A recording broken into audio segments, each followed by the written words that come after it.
সবচেয়ে বড় সমস্যা হচ্ছে আমাদের দেবিদ্বারের, সেটা হচ্ছে রাস্তাঘাট।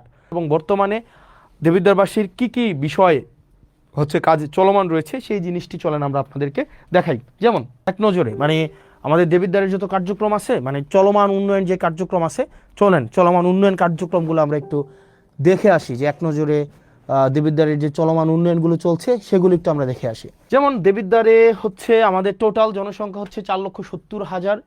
যেহেতু আমার যে কোনো জনজরিপ সেই জায়গাতে হচ্ছে অনেকটা অনুমান ভিত্তিক হয়, তবে সংখ্যাটা অনেক বেশি হবে। মোট আয়তন হচ্ছে 238.36 বর্গ কিলোমিটার, এবং আমাদের হচ্ছে পৌরসভার সংখ্যা হচ্ছে একটা, এবং আমাদের টোটাল ইউনিয়নের সংখ্যা হচ্ছে টোটাল হচ্ছে 15টা।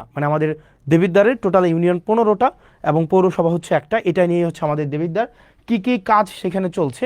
সেখানে আমাদের দেবিদ্বারের সবচেয়ে বড় যে সমস্যাটা, সবচেয়ে বড় সমস্যা হচ্ছে আমাদের দেবিদ্বারের, সেটা হচ্ছে রাস্তাঘাট।